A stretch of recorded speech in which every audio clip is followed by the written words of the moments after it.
In Kenya, we live under the illusion that we got the power and the choice to do what we want. But is that really how it is? Mchawi, ama mimi ndo mjinga? And today, Kenyans need to ask themselves that question. Ama mimi ndo mjinga? Because why?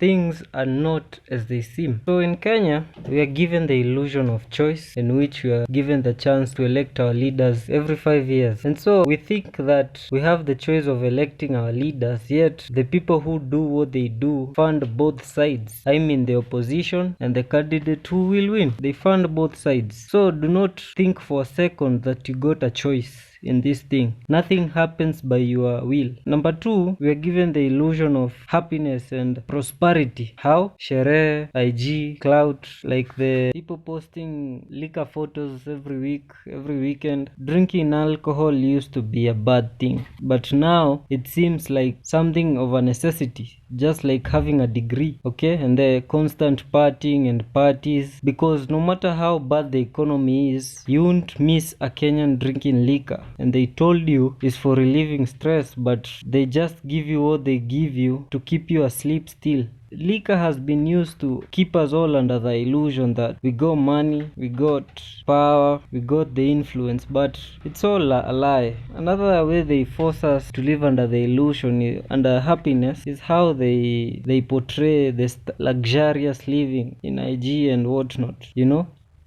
Because there are three major social media platforms: Facebook, Instagram, TikTok. And people on Instagram are focused on cloud chasing and portraying a lavish lifestyle, while people on Twitter think they are smart enough, or they think they are funny enough. That's true. That's how these social media platforms are. They keep us all in the loop. That's why I don't advocate using white man's apps. They also give us the false sense of power. Last year, CNN said something about terrorism in Kenya, and the CNN director had to apologize to Kenyans, of which it wasn't an apology. He just negated his statement, and CNN took the article they did down. Now that was an illusion of power. Like, maybe he was told, go to Kenya and make sure they don't wake up. On the case of the CNN boss, here's what he said: "We acknowledge there is a widespread feeling that the report annoyed many, which is why we pulled down the report as soon as we noticed. It wasn't a deliberate attempt to portray Kenya negatively. It's just regrettable,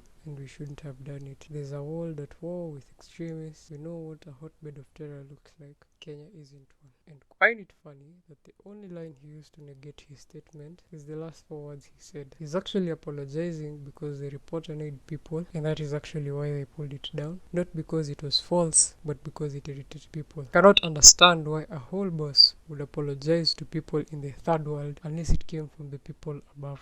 And you know these people. It does not sit right with me because tukiangalia, it's not like our demographic would hurt CNN numbers in any way. We don't watch CNN, we don't focus on CNN. I just want to know why he apologized, because it's not for the reason everybody thinks he apologized. With the recent femicide protest, the feminine murders, I don't advocate for feminine murders. Anytime, any day, I won't advocate. But me, I'm focused on stopping the death of Kenyans altogether. We are not the same with this. They're only focusing on 4 deaths, while I'm focusing on the whole of Kenya. And now, this news made it even to the CNN, all the major Al Jazeera, all the big media houses. And when news reaches the big media houses, know that you're being set up for an illusion, a smoke screen. I was recently talking to the Clown Nation CEO, and this is what she had to say. People are allowed to protest, and peacefully protest at that.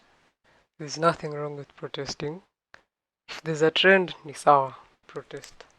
But you don't go on to vilify and persecute the people who are just peacefully existing. And it's the same people who you need support from. If you need support, ask. Juu hata sisi tukianza kwa accountability, then women do not want to hear it.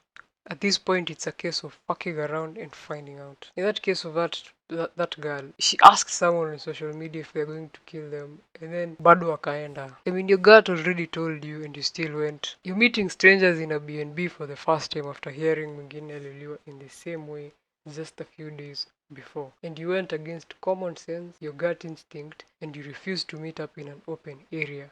It just doesn't make sense. Feminists want to look at the side of the story, your side moja pekee, and some of these cases wanasahau accountability. It's not shaming if it's the truth. In all cases anyway, I agree it's just people with murderous intent, but either way, ask for support. You don't hate all men and say men are the problem. It would be much easier in my opinion. That being said, I have my own reservations about the reactions of men across board and how they are reacting towards the news, especially on social media, and huku nje it's unsettling. And that's how they even ruined marriage for us, because now we have men and women in marriages, and now the feminist propaganda started seeping in African homes, women being told that they could be better than the men. That's how it started. So the men, they were given a choice. Because the wife became so hard to live with, the men were given alcohol, okay? And alcohol separated them further. Alcohol took the men, and feminism destroyed the women. Because if you have to destroy a society, go after its women first. Now we have ladies who think they are entitled because they are working hard than the average male, that they don't